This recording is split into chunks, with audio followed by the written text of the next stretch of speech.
আমাদের প্রার্থী অত্যন্ত বলিষ্ঠ এবং প্রতিবাদী মুখ। বিধানসভায় যে কজন বিধায়ক সবচেয়ে ভালো বক্তব্য রাখেন তার মধ্যে রত্ন হিসাবে যিনি বিধানসভায় আমাকে গত 3 বছর সাথ দিয়েছেন এবং যিনি কোনোদিন কোনো ভোটে হারেননি, কাউন্সিলরেও জিতেছেন, এমএলএতেও জিতেছেন, এবারেও জিতবেন, তিনি হলেন হিরণ চট্টোপাধ্যায়। ঘাটাল লোকসভা আপনারা করবেন, কিন্তু আমি গ্যারান্টি দিচ্ছি সিটটা নরেন্দ্র মোদী পাবে। ওই ঢপবাজি আই লাভ ইউ ওসব হবে না। 10 বছর হয়ে গেছে ভাই, অনেক দিন হয়ে গেছে, অনেক দিন হয়ে গেছে, তোমার ঢপবাজি হয়ে গেছে অনেক দিন। রাস্তার পাশে কিছু লোক দাঁড়ায় সিনেমা করো বলে, ভোটে তোমাকে ফাঁকা করব। মেদিনীপুরের লোকেরা আমার সাথে থাকে, ওই ঠগি পিসির সঙ্গে থাকে না, বারে বারে প্রমাণ হয়েছে। ক্লাস্টার 543টায় ভোট হবে, ইতিমধ্যে 2 দফায় ভোট শেষ হয়েছে। আপনারা কি খবর রেখেছেন? বিজেপি খাতা খুলে দিয়েছে, পেয়েছেন খবর? কোথায় জিতেছে বলুন তো?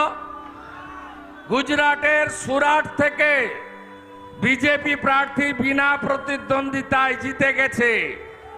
মধ্যপ্রদেশের ইন্দোর থেকে বিজেপি প্রার্থী বিনা প্রতিদ্বন্দ্বিতায় জিতে গেছে।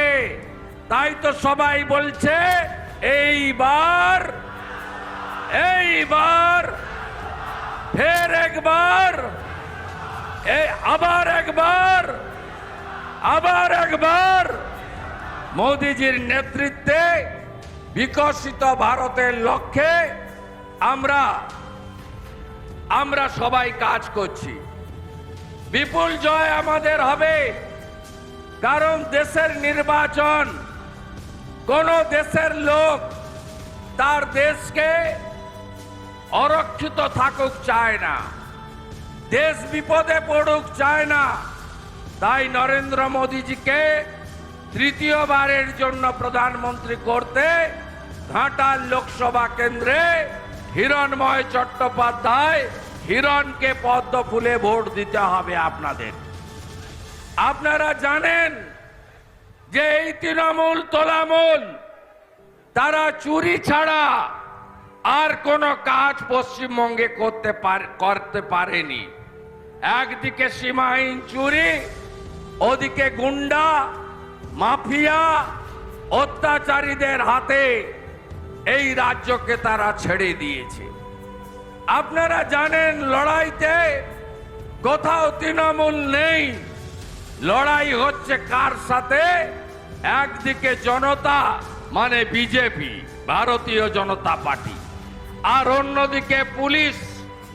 তৃণমূল বলে কোনো বস্তু আপনি পাবেন না। আজকের দিনটা কত তারিখ?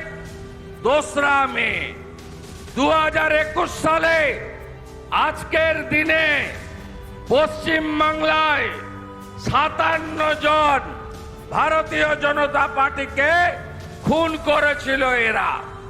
2001 সালে আজকের দিনে ফলাফল বেরিয়েছিল, আমরা 77টা আসন